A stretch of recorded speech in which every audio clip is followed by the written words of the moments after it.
श्रद्धेय श्री साहेब जी, मुद मंगल में संत महाराज, धर्म प्रेमी सज्जनों, श्रद्धा मूर्ति देवी,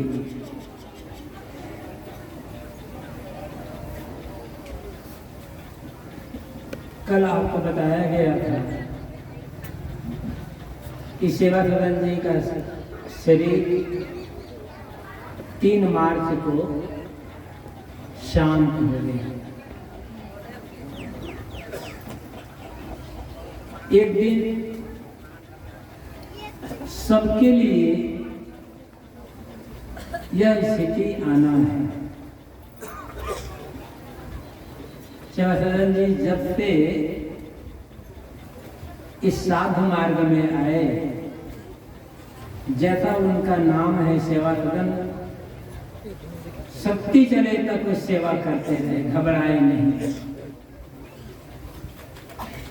संतोषी स्वभाव, सेवा परायणता, सरलता, विनम्रता,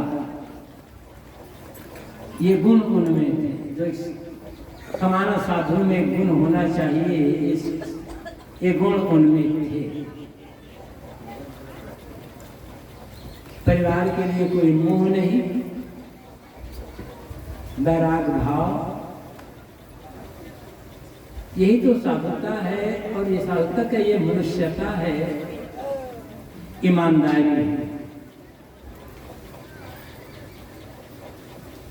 उनके संदर्भ में एक पुरानी घटना है। जब वे घर में थे, साधु मार्ग में नहीं आए थे, तब उनके यहाँ हमारे गुरुदेव श्री सदगुरु अभिलाष साहेब जी गए थे। मैं भी साथ में था और भी संत थे। रात्रि में आंगन में सत्संग हुआ तो प्रसाद बांटते हैं ना, तो सेवादान जी इतने भोले, बतासा प्रसाद में था तो बतासा को धो करके रख दे 1 घंटा। अब 1 घंटा बतासा धो कर रखोगे तो बचेगा क्या? जब देखते हैं बतासा गल करके खत्म, तो ऐसे ही बतासा गल करके खत्म हो जाता है। ऐसे ही यदि हम अहंकार को गलाकर खत्म कर देना तो जीते जी मुक्ति हो जाएगी। बतासा को गलाना सरल होता है,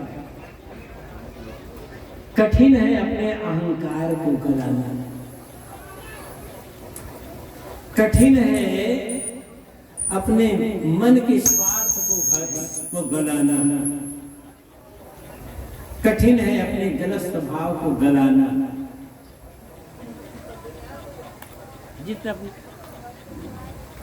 जिसने क्या हो गया,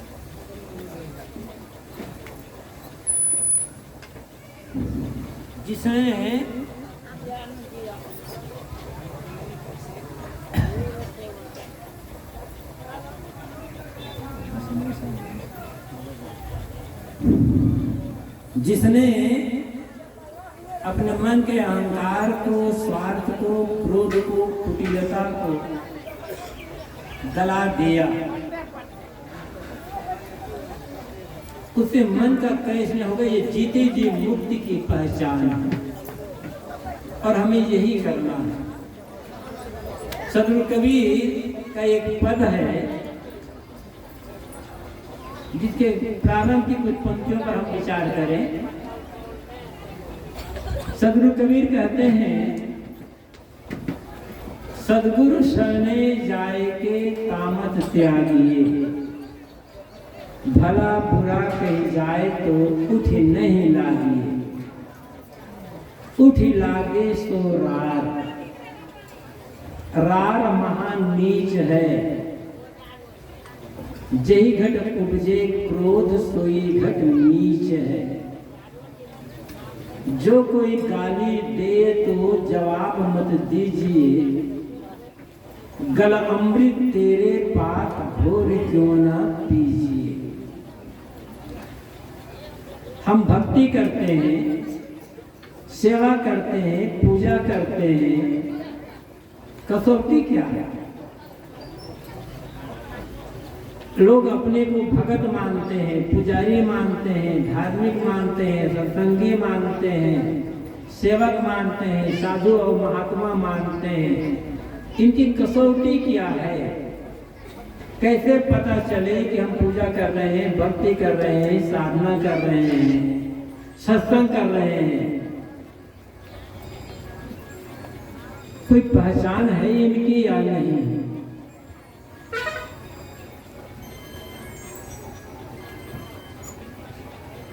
पहचान है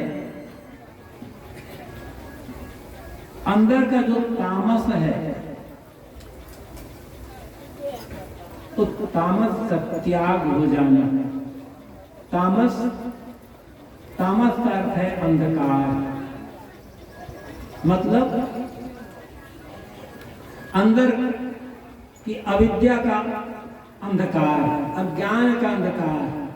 तामस उत्तेजना, क्रोध। जब अज्ञान मिट जाए, क्रोध मिट जाए, उत्तेजना मिट जाए, मोह मिट जाए, तो समझना कि जीवन में सत्संग उतर रहा है, पूजा उतर रही है, सेवा उतर रही है, ज्ञान उतर रहा है, धर्म उतर रहा है। बाहर का धर्म तो बहुत ज्यादा है, बहुत ज्यादा है। भीतर का धर्म, जब तक हम भीतर के धर्म को नहीं जगाएंगे, धर्म भीतर में नहीं उतरेगा, तब तक जीवन का दुख खत्म नहीं होगा। पूजा क्यों कर रहे हैं, भक्ति क्यों करते हैं, धर्म का काम क्यों करते हैं? दुख से बचने के लिए। अब तो बच नहीं रहा, तो दूर नहीं हो रहा है, तो मतलब क्या होता है सब करने का? जिस किसी प्रकार से हो, अज्ञान मिटना चाहिए। और जिसके भीतर का अज्ञान मिट गया, वही तो पंडित है। पंडित होने के लिए आपको किसी जाति विशेष में जन्म लेने की आवश्यकता नहीं कि अमुक जाति में पैदा होता है व्यक्ति वही पंडित है, ऐसी बात नहीं। पंडित होने के लिए वेदशास्त्र पढ़ना जरूरी नहीं है। बिना वेद शास्त्र पढ़े आदमी पंडित हो सकता है और होता है। पंडित होने के लिए पूजा पाठ करने की जरूरत नहीं है, जनेऊ पहनने की जरूरत नहीं है। पंडित होने के लिए आवश्यक है भीतर का जो अज्ञान है, उस अज्ञान का मिट जाना। और जिसका अज्ञान मिट गया वही ज्ञानी है। बहुत जानने वाला ज्ञानी नहीं, बड़ा प्रवक्ता हो गया तो ज्ञानी हो गया, वो ऐसा नहीं। बहुत जानने वाला व्यक्ति विद्वान हो सकता है, ज्ञानी नहीं हो सकता। विद्वान और ज्ञानी दोनों में बड़ा अंतर है। आदमी या तो विद्वान है तो ज्ञानी नहीं है, और ज्ञानी है तो विद्वान नहीं है। जो ज्ञानी भी हो और विद्वान भी हो, लाखों क्या करोड़ों में कोई एक मिलेगा जो ज्ञानी भी हो और विद्वान भी हो। अन्यथा या तो ज्ञानी विद्वान नहीं है, विद्वान है तो ज्ञानी नहीं है।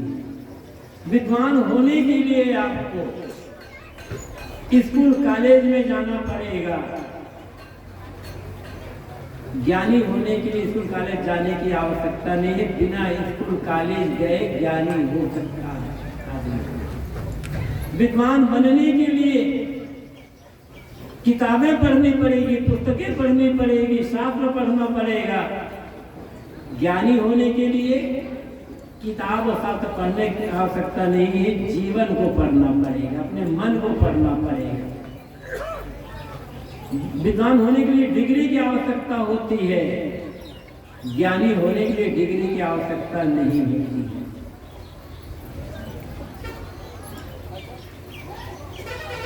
विद्वान और ज्ञानी दोनों में बहुत अंतर होता है।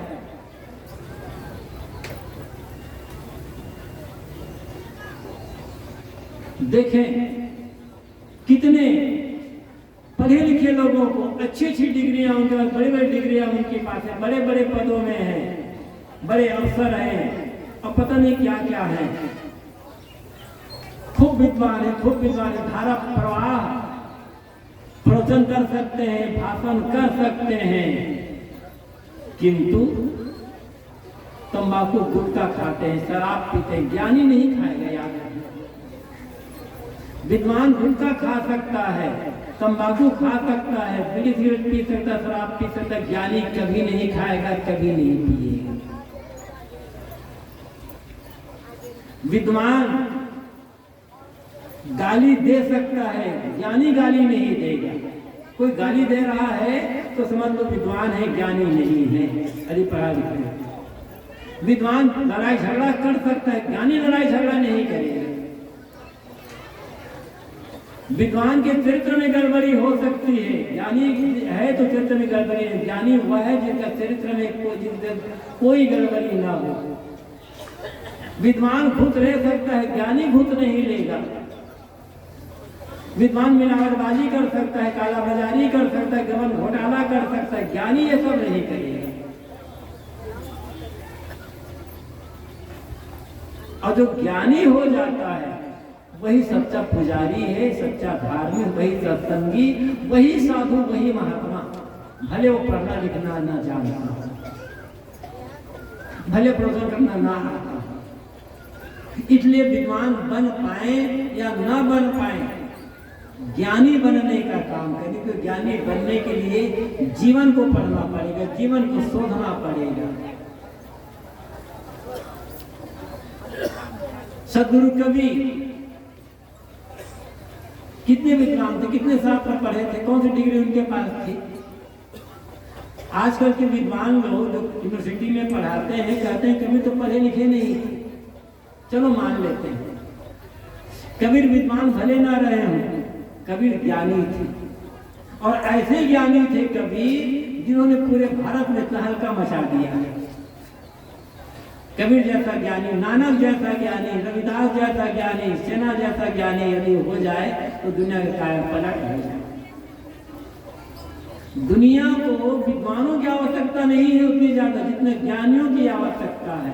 विद्वान तो भरे पड़े हुए हैं। ये बड़े बड़े गबन घोटाला, बड़ी बड़ी समस्याएं ज्ञानी पैदा कर रहे हैं या विद्वान पैदा कर रहे हैं। लोग ये भी कहते हैं हमारे देश भारत में अभी शिक्षा की कमी है, इसलिए तमाम समस्याएं हैं। और जब लोग शिक्षित हो जाएंगे, कोई अनपढ़ नहीं रहेगा, तब सारी समस्याएं खत्म हो जाएगी। ठीक है, शिक्षा की आवश्यकता है, शिक्षा की आवश्यकता को कोई नकार नहीं सकता है। किंतु शिक्षा के साथ साथ जब तक संस्कार नहीं होगा, शिक्षा के साथ साथ जब तक सदाचार नहीं होगा, चरित्र नहीं होगा, तब तक केवल शिक्षा समस्याओं का समाधान नहीं कर सकती है। किंतु संस्कार, सदाचार और चरित्र का भाव में शिक्षा केवल समस्या बढ़ाने का काम करेगी। जरा सोच लो, ये जितने घूस लेने वाले हैं, पढ़े लिखे लोग हैं या अनपढ़ लोग हैं? किसी अनपढ़ को आपने घूस लेते देखा है? अधिकतर घूस लेने वाले सब पढ़े लिखे लोग हैं, दफ्तर में काम करते हैं, ये काम करते हैं। ये गबन घोटाला करने वाले बड़े बड़े अफसर, बड़े बड़े मंत्री, ये लोग अनपढ़ हैं या पढ़े लिखे लोग हैं? शिक्षित तो है, संस्कार का भाव है, सदाचार का भाव है, चरित्र का भाव है। ये बड़े बड़े जो आतंकवाद की समस्या है, जिससे पूरा विश्व परेशान है, आतंकवाद है। आतंकवादी पढ़े लिखे हैं या अनपढ़ हैं? और तमाम ले लो। बड़े बड़े जेलों में जो बंद है अपराधी, जाकर पता लगाओ उनमें कितने पढ़े लिखे लोग हैं और कितने अनपढ़ लोग हैं। अनपढ़ तो 2-4 होंगे, बाकी सब पढ़े लिखे लोग हैं। यदि मात्र शिक्षा से ही समाधान हो जाएगा तो जेल में पढ़े लिखे लोग बंद क्यों हैं? फिर ये खुद की समस्या कहां से आ गई? जितने पढ़े लिखे लोग हैं, दहेज की जो समस्या है उन्हीं लोगों में ज्यादा है, अनपढ़ों में दहेज की समस्या उतनी नहीं है। अनपढ़ों में कहीं कोई होता होगा जो दहेज के नाम पर बहू को जिंदा जला देते होंगे। ये तो पढ़े लिखे लोग काम करते हैं, शिक्षित लोग करते हैं। मैं पढ़ाई लिखाई का खंडन नहीं कर रहा हूं, मैं पढ़ाई लिखाई का विरोधी नहीं हूं। खूब पढ़े लिखे, लेकिन जब तो पढ़ाई लिखाई के साथ साथ संस्कार नहीं होगा, सदाचार नहीं होगा, चरित्र नहीं होगा, तब तक पढ़ाई लिखाई कोई काम आने वाली नहीं है। इसलिए विद्वान बन पाए या ना बन पाए, संस्कारी बने, अपने बेटे को, अपनी संतान को शिक्षित विद्वान बना पाओ या ना बना पाओ, संस्कारी बनाओ, सदाचारी बनाओ, चरित्रवान बनाओ। और दुनिया में धनवान की पूजा नहीं होती, दुनिया में विद्वान की पूजा नहीं होती है, दुनिया में बड़े नेता और अफसर की पूजा नहीं होती है, दुनिया में चरित्रवान की पूजा होती है। पूजा चित्र की नहीं होती, पूजा चरित्र की होती है।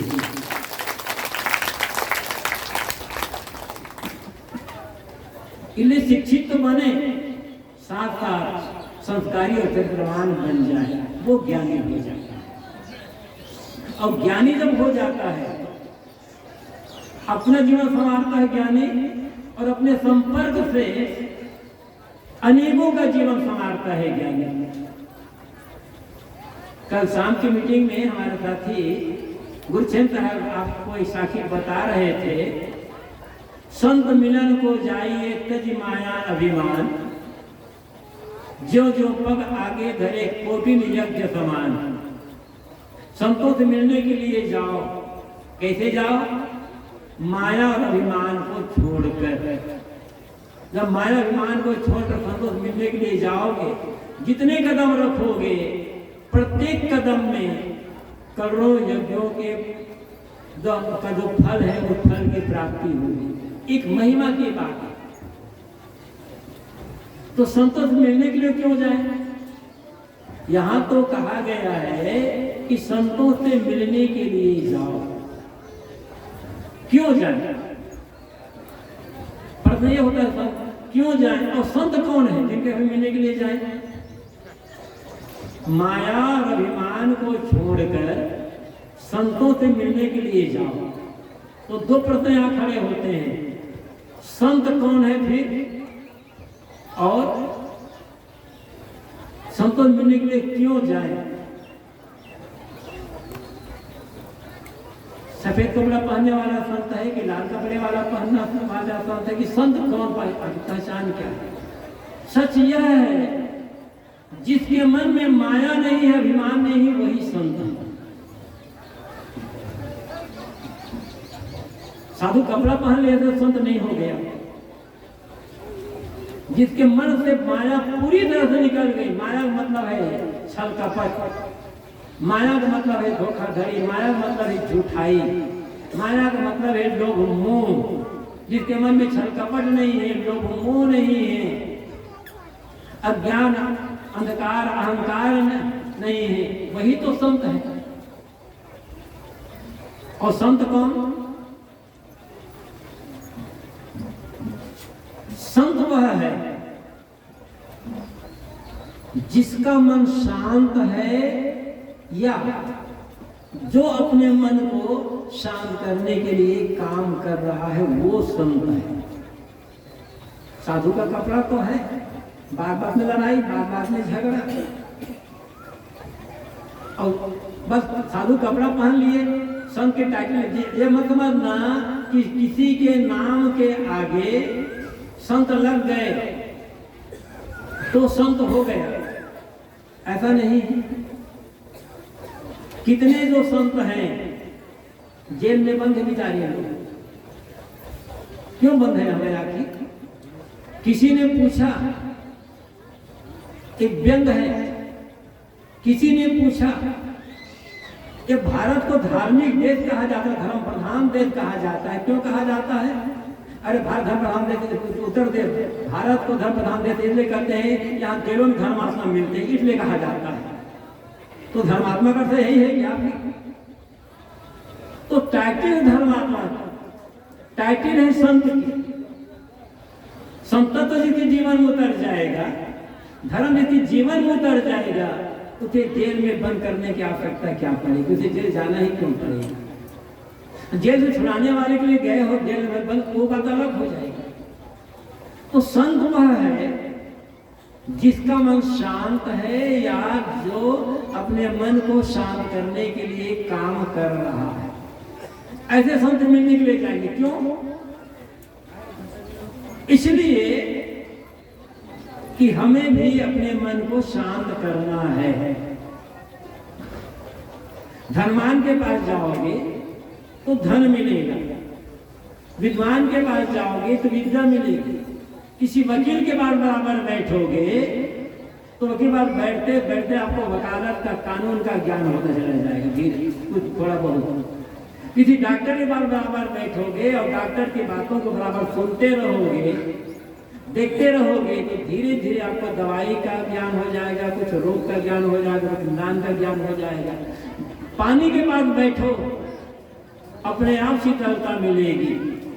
आगे के पास बैठो, अपने आप गर्मी मिलेगी।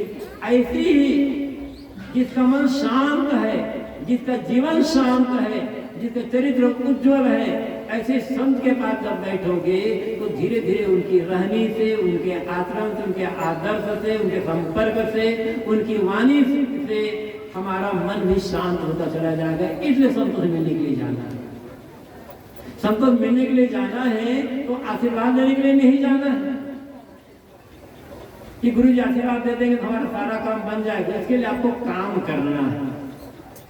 किसी भी क्षेत्र में उन्नति करना चाहते हैं, आगे बढ़ना चाहते हैं तो मेहनत करनी पड़ेगी। ये समझ लो, हमारे ऊपर हमारे माता पिता का आशीर्वाद है, बड़े बुजुर्गों का आशीर्वाद है, सब गुरुजनों का आशीर्वाद, सबका आशीर्वाद हमारे ऊपर है। लेकिन जब तक खुद का आशीर्वाद नहीं होगा, वो आशीर्वाद किस रूप में होगा? परिश्रम और परहेज के रूप में। परहेज करना होगा। किससे परहेज करना होगा? जिससे हमारा शरीर बिगड़ता है और जिससे हमारा मन बिगड़ता है। जिस खान पान से, जिस रहन सहन से शरीर बिगड़ता है, उस खान पान, उस रहन सहन से परहेज करना होगा। और जिस चिंतन से, जिस विचार से मन बिगड़ता है, मन अशांत होता है, उस चिंतन, उस विचार का त्याग करना होगा। बस यही रास्ता है। तो संतों मिलने के लिए जाना है। क्यों? संत, मैंने कहा संत कौन? वो शांत है या शांति पाने के लिए, शांत होने के लिए साधना कर रहा है ईमानदारी पूर्वक।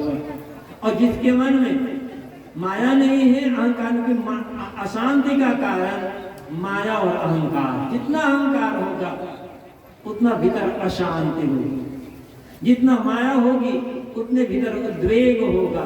और माया और अंधकार यही है तामस मन का। और इसी के लिए सदगुरु कबीर कहते हैं, सदगुरु शरणे जाए के तामस त्यागी। तुम गुरु की शरण में गए हो, गुरु की भक्ति कर रहे हो, गुरु की सेवा कर रहे हो, ते मत समझना कि गुरु जी का हम केवल दान कर देंगे कुछ पैसा, कुछ सेवा कर देंगे तो इतनी भक्ति हो जाएगी। दान करते हो, सेवा करते हो, सत्संग करते हो, बड़े अच्छी बात। यदि ये ना करते तो और भी करते, लेकिन इतने में रुकना नहीं है। धीरे धीरे करते करते अपने मन का जो तामस है, अज्ञान, अविद्या, अहंकार, लोभ, मोह, उत्तेजना, ये लोभ मोह भी उत्तेजना है, अहंकार भी उत्तेजना है, क्रोध भी उत्तेजना है, विषय विकार की भावना वो भी उत्तेजना है, ईर्ष्या द्वेष उत्तेजना है, तो यही सब तामस है।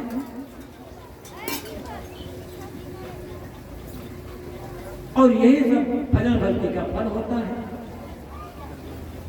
एक काम ही करना है बस, कैसे हमारे भीतर की जो आग है ये आग बुझे। सदगुरु कबीर ने कहा है कि जग जलते देखिया अपनी अपनी आग, ऐसा कोई ना मिला जातो रहिए लाग।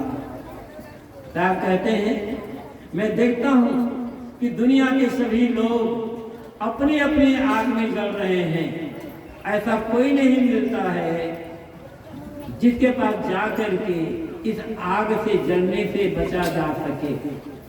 साहब कहते हैं अपनी अपनी आग, तो आग भी क्या अपनी और पराई होती है?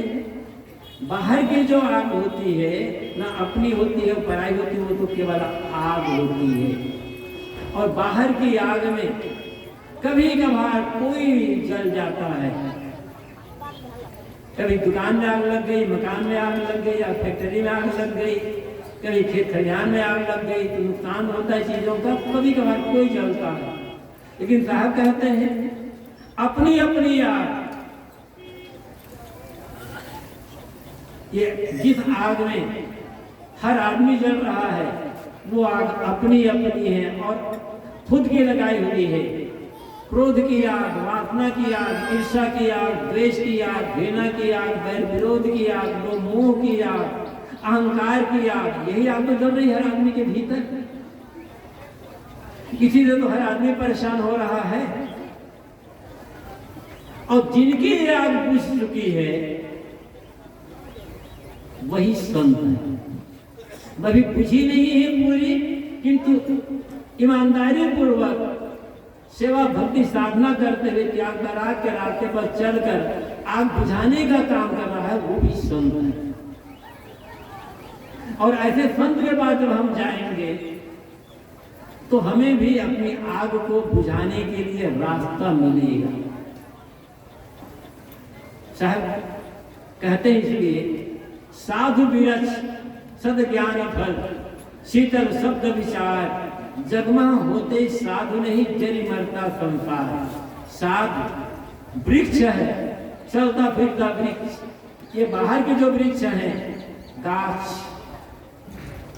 ये तो स्थिर रहते हैं, लेकिन साधु वृक्ष रूपी जो वृक्ष है चलते फिरते हैं। फल क्या है इसमें से? ज्ञान। साधु के वृक्ष का फल है ज्ञान, जो दया क्षमा सत्य धीर विवेक विचार जो सद्गुण है, ज्ञान की बातें ये साधु के वृक्ष के फल है।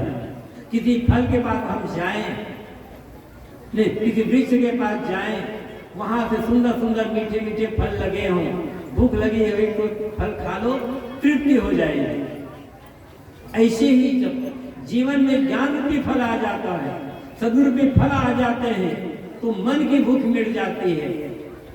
बाहर कितना सुंदर से सुंदर व्यंजन खा रहे हैं आप,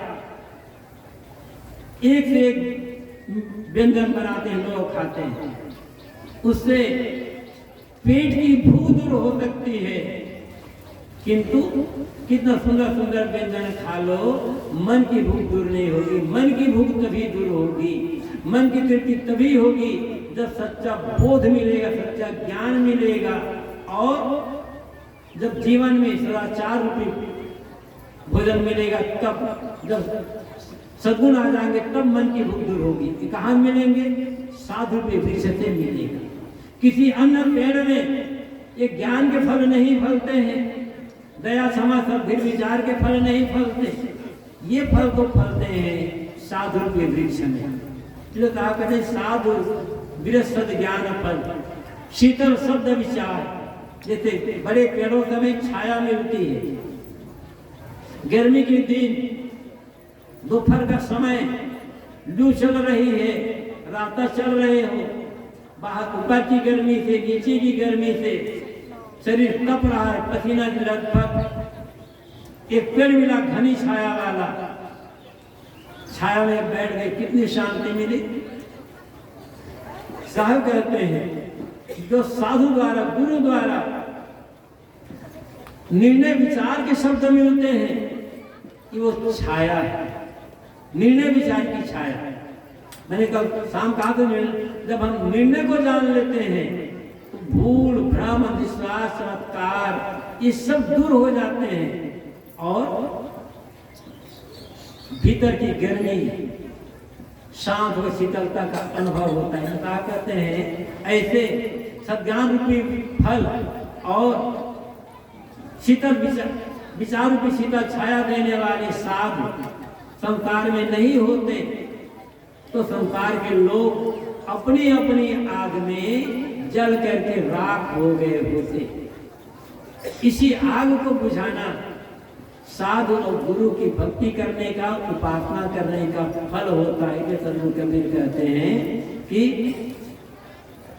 सद्गुरु शरण जाए के तामस त्यागी। तुम गुरु की शरण में गए हो तो अंदर का जो तामस है, अविद्या का अंधकार, काम क्रोध लोभ मोह ईर्ष्या द्वेष का अंधकार, तो उत्तेजना है, इस उत्तेजना का त्याग करो। और अंधकार दूर कैसे होगा? अविद्या का अंधकार, अज्ञान का अंधकार, दुर्गुणों का अंधकार बाहर के प्रकाश से दूर नहीं होगा। ये दूर होगा जब ज्ञान का प्रकाश जलेगा, ज्ञान का दीपक जलेगा। आप लोग दीपक जलाते हैं, घर में तो जलाते ही हो रात के समय।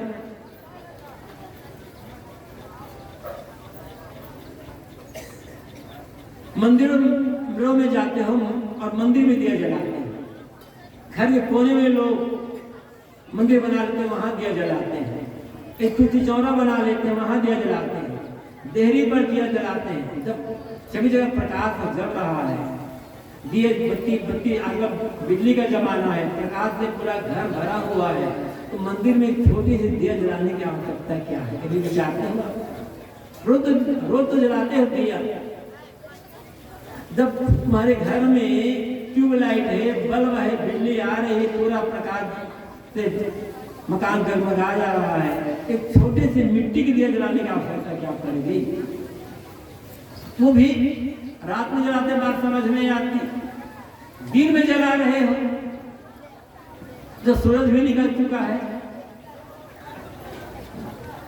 क्या सूरज के सामने एक छोटा सा दीपक और ज्यादा प्रकाश करेगा? गुरु का चित्र ही रखे हो घर में, वहां अगरबत्ती जला लेते हो, दिया जला लेते। क्यों? क्या उस चित्र को, उस मूर्ति को दिए की आवश्यकता है? दिया जलाते जलाते उम्र बीत गई, लेकिन दिया क्यों जला रहे हैं, क्यों जलाना चाहिए, समझ में बात नहीं आई। अर्थ दिया जलाने का अर्थ क्या है हम समझ नहीं पाए। बस देखा देखी, वो जला रहे हम भी जला रहे, हमारे दादा बाबा जलाते थे हम भी जला रहे, हमारे माता पिता शास्त्र ने कहा है हम भी जला रहे। बस देखा देखी, देखा देखी तो काम नहीं बनने वाला, जीवन में परिवर्तन नहीं होने वाला। दिया जलाना गलत है, मैं ये नहीं कह रहा हूं, लेकिन दिया जलाने का अर्थ क्या है, वास्तविक दिया क्या है और कहां जलना चाहिए। जब कभी जो बीत गया तो बीत गया, अब आगे थोड़ी सावधानी रखो। हमें भी वो सावधानी रखना है और आप लोगों को भी, सबको, साधु गृहस्थ सबके लिए नियम बराबर है। जब किसी मंदिर में दिया जलाओ, किसी चित्र के सामने, किसी मूर्ति के सामने, चाहे गुरु चित्र हो कोई भी हो, जब दिया जलाओ तब हाथ जोड़ करके, चाहे खड़े होगा चाहे बैठ करके, आंख बंद करके मन ही मन प्रार्थना करो। और क्या प्रार्थना काम चलेगा, उसके पश्चात उपाय भी करना होगा, काम भी करना होगा। प्रार्थना क्या करना है? जैसे मंदिर में आपने दिया जला दिया, गुरु चित्र है वहां आपने दिया जला दिया, फिर आप मन ही मन प्रार्थना करो हाथ जोड़ करके, हे भगवान, हे गुरुदेव, जैसे आपकी मूर्ति और चित्र के सामने ये दिया मैंने जला करके रखा है, मुझे आशीर्वाद दो, मेरे हृदय के मंदिर में ज्ञान भक्ति धर्म का दिया जाए।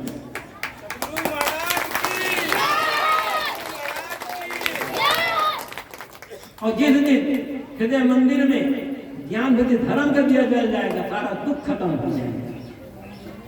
दुर्भाग्य यह है, हम बाहर दिया जलाना जानते हैं, हृदय मंदिर में ज्ञान का धर्म का दिया जलाना आज तक नहीं सीख पाए।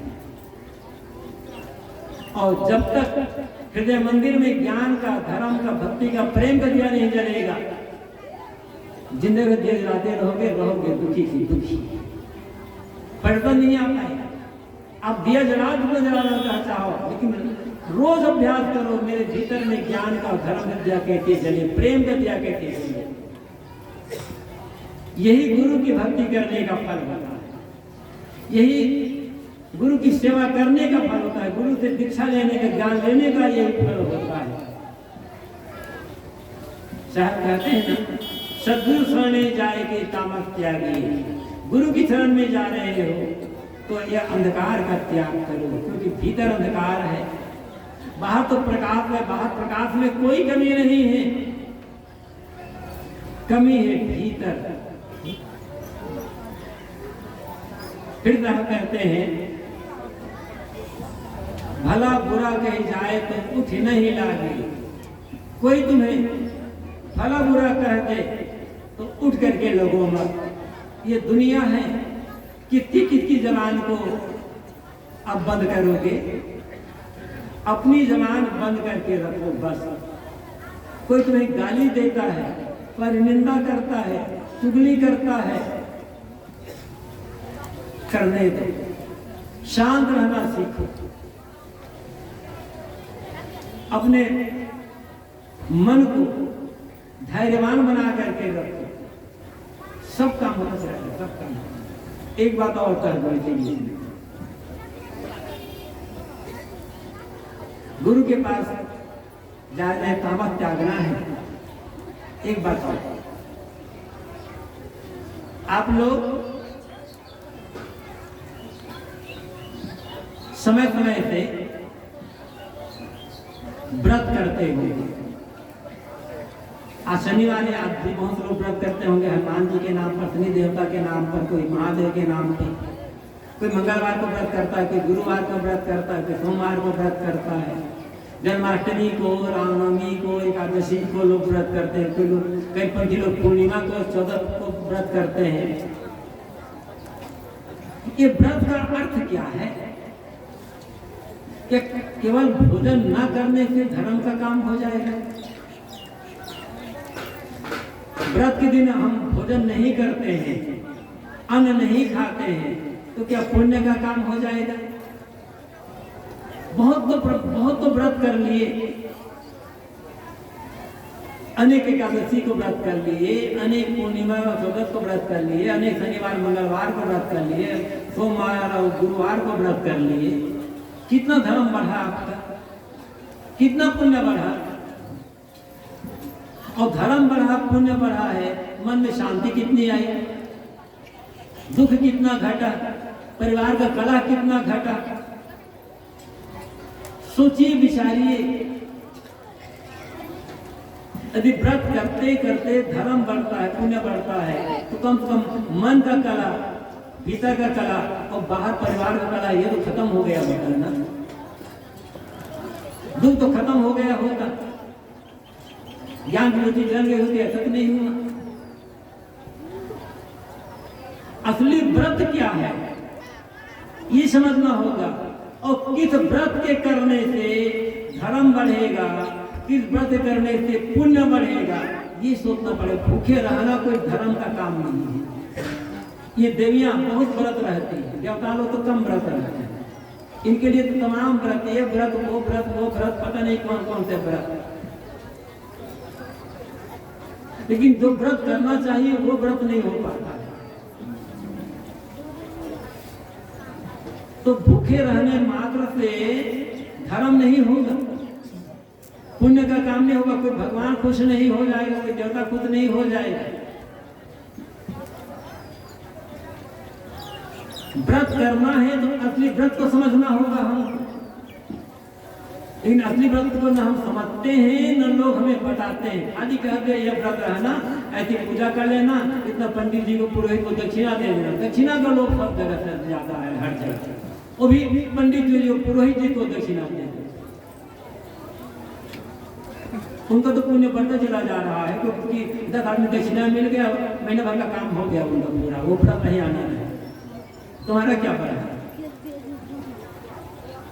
व्रत रहना है, ये सोच लो। मान लो आपको व्रत रहना है, आप व्रत रहते हैं, चाहे देवी लोग व्रत रहे, चाहे देवता लोग व्रत रहे, आप भोजन नहीं करते हो तो आपका पाव, 1.5 पाव, आधा किलो अन्न बचा, उस अन्न को आप किसी गरीब को दान कर दो। किसी पूरे पड़ी को दान करने का आवश्यकता नहीं है, किसी गरीब को दान कर दो, थोड़ा बहुत पुण्य हो जाएगा।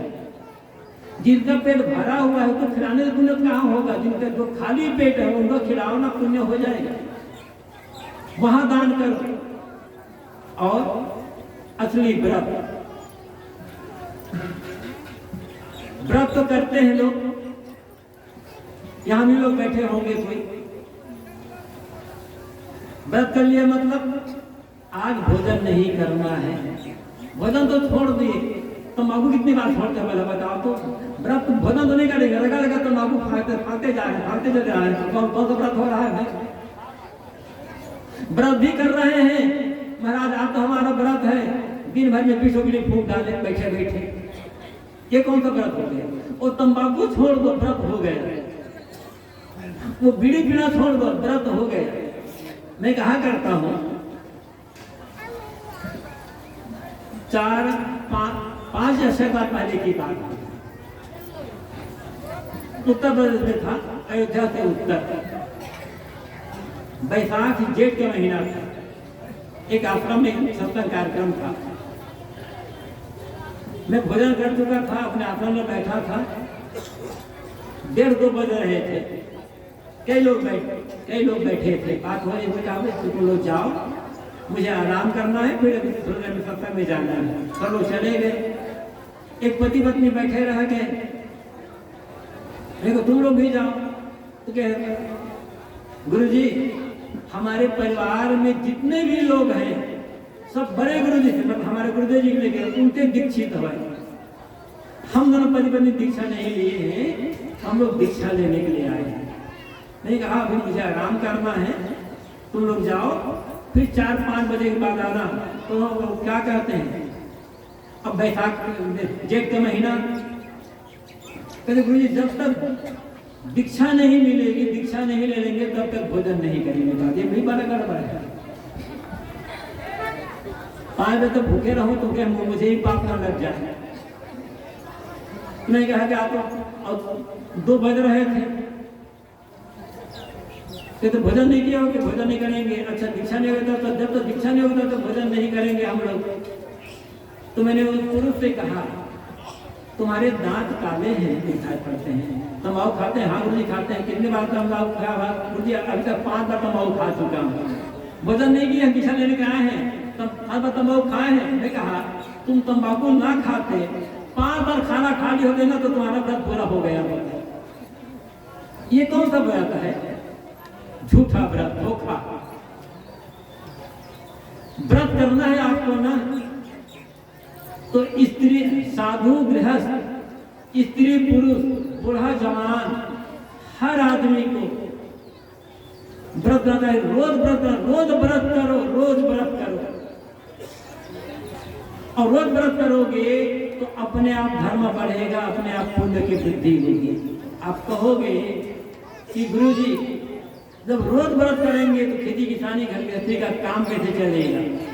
मैं जिस व्रत को काम करने के लिए कह रहा हूँ वो व्रत को करने से खेती किसानी घर गृहस्थी का काम रुकने वाला नहीं और बहुत बढ़िया होगा।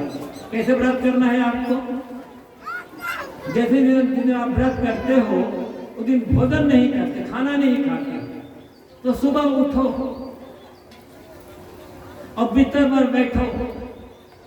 रोज करना है, रोज। कितनी दिन करो कि आज मेरा झूठ का अपराध है, चाहे जो है मेरा आज में झूठ नहीं बोलना है। आज मेरा क्रोध का व्रत है, आज मेरा लोभ का व्रत है, आज मेरा गाली का व्रत, आज मेरी निंदा का व्रत। रोज व्रत करो, देखो धर्म होता या नहीं होता है।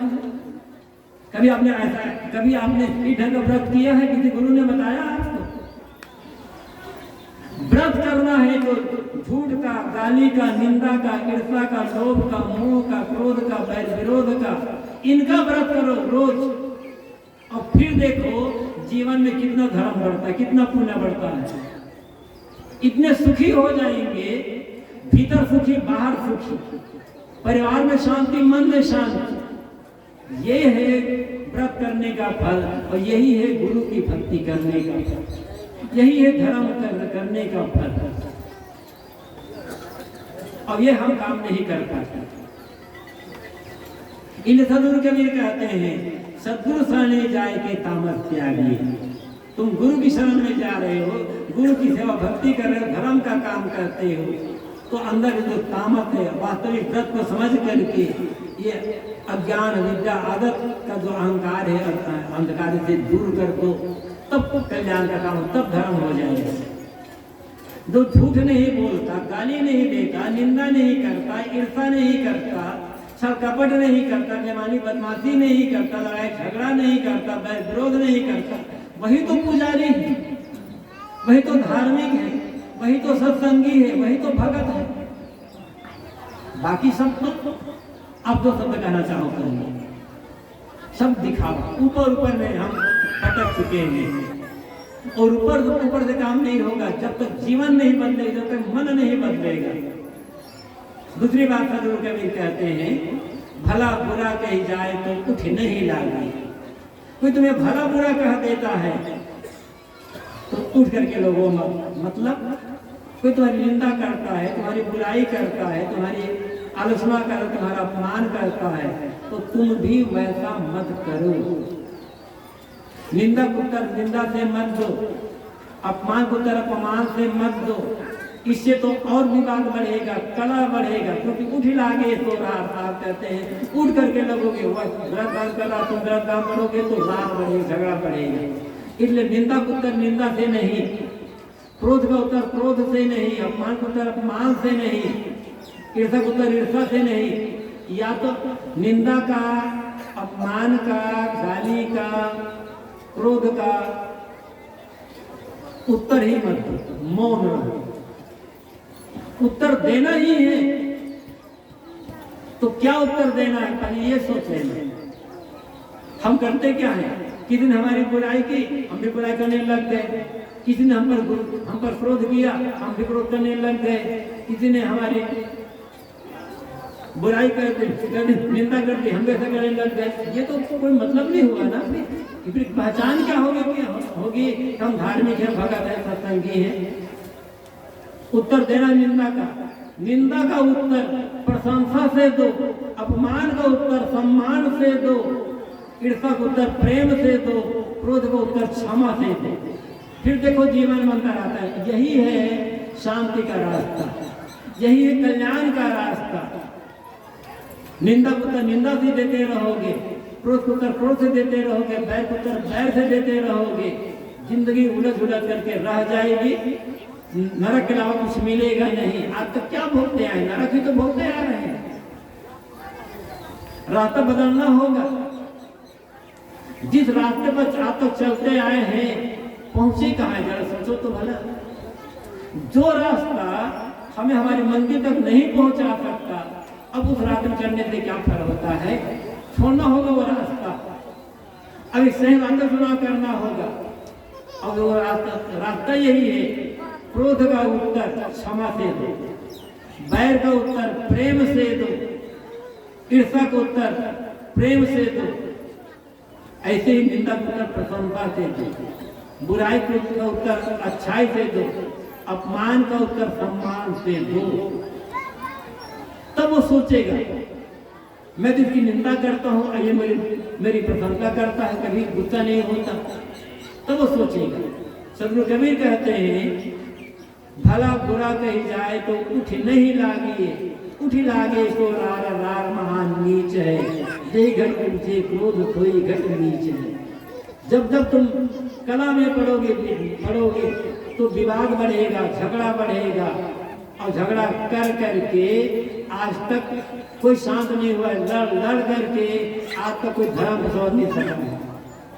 जहाँ लड़ाई है वही पाप है, जहाँ लड़ाई है वहाँ वहां पर अधर्म है, वहीं पर अशांति की लड़ाई, चाहे मंदिर मस्जिद के नाम पर लड़ो, चाहे भगवान भगवती के नाम पर लड़ो, चाहे ईश्वर खुदा के नाम पर लड़ो, लड़ाई केवल लड़ाई होती है और लड़ाई केवल बर्बादी का कारण होती है। जहाँ लड़ाई है वहाँ धर्म नहीं है, वहाँ अधर्म है। जहाँ लड़ाई है वहाँ भगवान नहीं है, वहाँ शैतान है। और हम सोचते हैं लड़ करके हम भगवान की भक्ति कर लेंगे। लड़ने वाला भगवान के भगत नहीं होते, लड़ने वाले शैतान के भगत होते, चाहे किसके नाम पर लड़ रहे हैं। भगवान के भगत प्रेम से बात करेंगे। चाहे मैं ये अमुक मत की बात मैं नहीं कर रहा हूँ, किसी भी मत का हो, किसी संप्रदाय का आदमी हो, किसी गुरु को मानने वाला हो, किसी भगवान को मानना, किसी खुदागार को मानने वाला हो, लड़ने वाला शैतान का ही भगत होता है, भगवान भगत नहीं हो सकता। भगवान की भक्ति का रास्ता प्रेम का रास्ता है, दया का रास्ता, क्षमा का रास्ता, समझौता का रास्ता, मेल मिलाप का रास्ता, एकता का रास्ता है भगवान का रास्ता। समाज में फूट डालना, समाज में लोगों के मन में विरोध की भावना पैदा करना, लोगों के दूसरे को लेकर दुश्मन बनाना, ये शैतान का और अधर्म का रास्ता है। इसलिए इस रास्ते पर मत चलो। इसमें केवल आपका परिवार टूटेगा, समाज टूटेगा और अंत में देश टूटेगा। किसी से लड़ करके हम चाहें परिवार के 2-4 लोगों से लड़ें और चाहें कि परिवार में एकता आ जाए, समाज के लोगों से लड़े और समाज में एकता आ जाए, देश के जो नागरिक हैं, चाहे किसी मत मजहब के मानने वाले हैं, उनसे लड़े और देश में एकता आ जाएगी, राष्ट्रीय भावना बढ़ेगी, राष्ट्रीय प्रेम बढ़ेगा। ये केवल कल्पना है और झूठ है। परिवार में शांति चाहिए, परिवार में एकता और समता चाहिए, तो प्रेम का भाव, सेवा का भाव, सद्भावना भाव, शांतिलता भाव, फिर समझाओ, मिलकर करके आपस में समाधान करो। बार बार मिलते जुलते रहें, जितना आपस में मिलेंगे जुलेंगे, विचार विमर्श करेंगे, अपनी बात कहेंगे, दूसरी बात सुनेंगे, तो कहते सुनते रास्ता निकलेगा। साहब कहते हैं अपनी कहे मेरी सुने, सुनी मिले एक होए। अपनी बात कहो और मेरी बात सुनो और जो अच्छी बात लगे वो कर लो। ऐसे समाज में है, यदि फूट है, बैर विरोध है, तो मिलो जुलो, बैठो पास में, पहले बैठना तो शुरू करो। दुर्भाग्य ये लोग ऐसा है, नाना मत के धर्म गुरु लोग, जो लोग देश में एकता स्थापित करना चाहते हैं, शांति स्थापित करना चाहते हैं, अमन स्थापित करना चाहते हैं, वो गुरु लोग ही आपस में एक साथ बैठ करके विचार विमर्श नहीं कर पा रहे हैं। अब विचार विमर्श करेंगे तो केवल कलह वाली बात करेंगे। कहाँ से एकता आएगी, कहाँ से धर्म स्थापित हो जाएगा, कहाँ भगवान की भक्ति हो जाएगी, अहंकार की पुष्टि हो जाएगी, बात अलग है। साहब कहते हैं उठ लागे सोरार। जब उठ करके लोगोगे, निंदा पुत्र निंदा से दोगे, बैर पुत्र बैर से दोगे, लड़ाई पुत्र लड़ाई से दोगे, तो केवल कलह ही बढ़ना है, विवाद ही बढ़ना है। और जहाँ झगड़ा हुआ वहां विनाश के अलावा कुछ नहीं हुआ, तो किसी के नाम पर हो। महाभारत की लड़ाई आप सब जानते हैं। कह रहे थे महाभारत की लड़ाई धर्म की लड़ाई थी, धर्म की लड़ाई नहीं थी, स्वार्थ की लड़ाई थी, अहंकार की लड़ाई थी। महाभारत की लड़ाई खत्म हुई तो परिणाम क्या हुआ? कौरव पक्ष के बड़े बड़े सारे सूरवीर ज्ञानी गुणी दादा बाबा नाना सब मारे गए, बच गए पांडव पक्ष। पांडवों के पास रोने के अलावा और क्या बचा? आप महाभारत पढ़ करके देखो, वो महाभारत नहीं जो हिंदी में है, जो 5 खंडों में है महाभारत, जिस महाभारत में 1 लाख श्लोक है, वो श्लोक पर वो महाभारत पढ़ कर देखो। महाभारत की लड़ाई के पश्चात 5 पांडवों को केवल रोना रोना रोना ही रहा, रोने वाला कुछ नहीं बचा है। और अंत में हिमालय में जाकर भी गलना पड़ गया, सब शांति नहीं मिली। जो अपने दादा बाबा नाना काका गुरु पीर को मार करके गद्दी पर बैठेंगे, उसे शांति कहाँ से मिल जाएगी? कोई हो, चाहे मैं हूं चाहे आप हो, नियम सबके लिए बराबर है। इसलिए लड़ना में लड़ाई समाधान नहीं है। आज रूस और यूक्रेन आपस में लड़ रहे हैं, बिना दोनों का हो रहा है।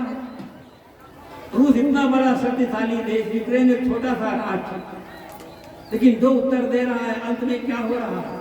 दोनों को लड़ना, दोनों को रोना पड़ रहा है। ये तो बात आ गई। बात यहाँ पर व्यक्तिगत जीवन की। सदगुरु कबीर कहते हैं, उठ लागे सो रार रार महान नीच है। उठ करके लगोगे तो केवल रार बढ़ेगा, झगड़ा बढ़ेगा, विवाद बढ़ेगा, और विवाद बढ़ाना अपने ही पतन का रास्ता है। विवाद बढ़ाना अपने ही विनाश का, अपने अशांति का है रास्ता है। इसलिए उठ लागे सो रार रार महान नीच है।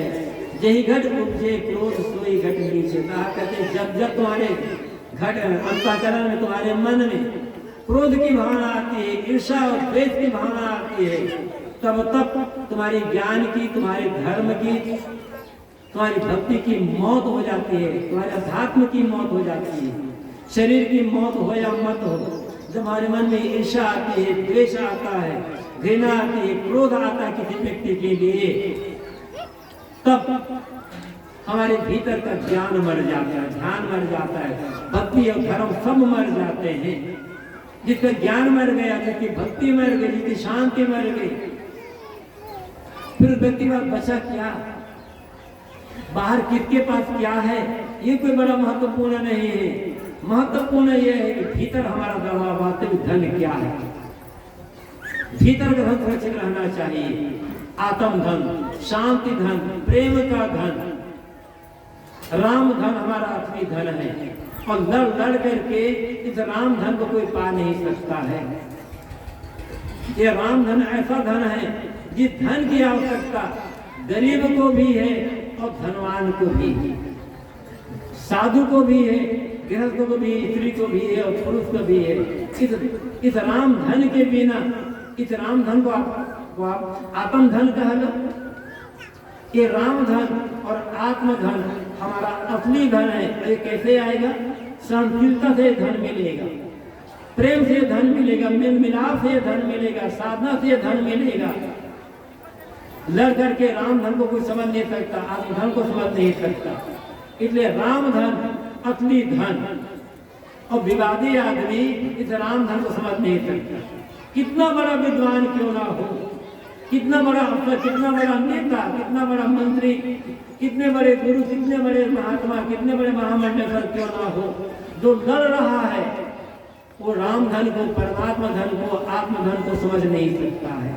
और जिसके पास राम धन ही जो समझता ही नहीं है, तो उसे मिलेगा कैसे? और मिलेगा ही नहीं तो भीतर की कंगाली दूर कैसे हो, ये समझने की बात है। पायो जी मैंने राम रतन धन पायो, ये मीराबाई ने कहा था। मैं गुरु के शरण में गई तो मुझे राम रतन धन मिल गया। मीराबाई एक राजकुमारी, एक राजकुमार से शादी हुई थी, राजरानी। और वो राजरानी राजपाट के वैभव का त्याग करके, वहां के जो सुख साधन सुविधा उसका त्याग करके संतों के बीच घूमती रही और रैदास जैसे महान संतों को गुरु बनाकर भक्ति करती रही। और अंत में मगन होकर के वो गाती है, पायो जी मैंने राम रतन धन पायो। जो राम रतन धन जब मिल जाता है तो भीतर की दृढ़ता समाप्त हो जाती है, आदमी भीतर से मालामाल हो जाता है, वही वास्तविक धनी है। इसी राम धन को सदगुरु कबीर आत्मधन कहते हैं। वचन कर आत्म धन देखो है वचन कबीर उपदेश। जहाँ पर आत्म धन है, सदगुरु कबीर के वचनों को उपदेश उसी आत्म धन के लिए है। इसलिए शांत, सहनशीलता, धैर्य, प्रेम, सेवा, दो दुर्गुणों का त्याग, उज्जवल चरित्र, उज्जवल आचरण, ये रास्ता है। मैंने कहा था शिक्षित बने कि शिक्षित बनने से अधिक आवश्यक है संस्कारी बने, सदाचारी बने, चरित्रवान बने।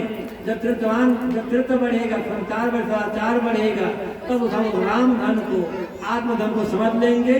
और जब राम धन और आत्मधन समझ में आ जाएगा, विदय दृढ़ता समाप्त हो जाएगी, भटकाव दूर हो जाएगा, पूरी शांति आ जाएगी और हमारा सब कुछ करना सार्थक हो जाएगा।